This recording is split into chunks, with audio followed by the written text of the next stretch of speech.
គិតថាបានក្តីសុខជីវិតអាពីពីព្យាយាមរស់នៅជាមួយគ្នាមិនចង់ទង់ទេខំមាត់សង្កត់ចិត្តទូរស់នៅក្នុងភ្នក់ផ្សែងចានក្នុងរាវគង់អីនឹងលែងប៉ាទុងកិច្ចតែជីវិតគ្រួសារមួយនេះមិនអាចគង់វង្សតទៀតទេស្នាមព្រះមានច្រើនណាស់មីមេដល់ពេលដែលត្រូវផ្ទុះបែកហើយបងតាចោលអូនបងតាចោលកូនឲ្យអូនរំតែទឹកនេត្រាបងមិនធ្វើខ្លួនជាមេគ្រួសារយប់ណាក៏អូននៅម្នាក់ឯងជីវិតលេងលាស្រីណាចង់ជួបតែមករៀបរាប់មានតែយំទុកស្រីមួយនេះគឺទុកពិនភ្នំជីវិតគ្រួសារខ្ញុំបែកបាក់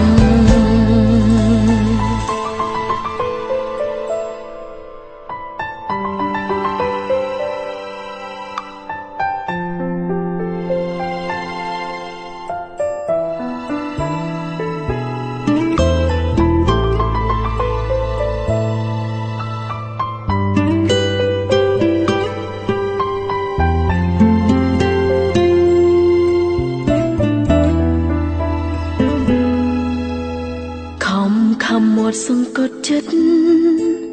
ទូរស់នៅក្នុងភ្នក់ផ្សែងចានក្នុងរាវគង់អីនឹងលែងប៉ាទុងកិច្ចតែជីវិតគ្រួសារមួយនេះមិនអាចគង់វង្សតទៀតទេស្នាមព្រះមានច្រើនណាស់មីមេដល់ពេលដែលត្រូវផ្ទុះបែកហើយបងតាចោលអូនបងតាចោលកូនឲ្យអូនរំតែទឹកនេត្រាបងមិនធ្វើខ្លួនជាមេគ្រួសារយប់ណាក៏អូននៅម្នាក់ឯងជីវិតលេងលាស្រីណាចង់ជួបតែមករៀបរាប់មានតែយំទុកស្រីមួយនេះគឺទុកពិនភ្នំ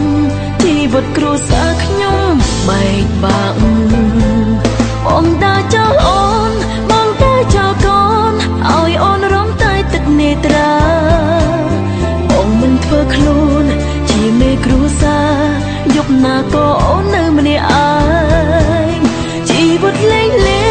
ស្រីណាចង់ជួបតែមករៀបរាប់មានតែយំទុកស្រីមួយនេះគឺទុកពិនភ្នំជីវិតគ្រួសារខ្ញុំបែកបាក់ស្រីមួយនេះគឺទុកពិនភ្នំជីវិតគ្រួសារខ្ញុំ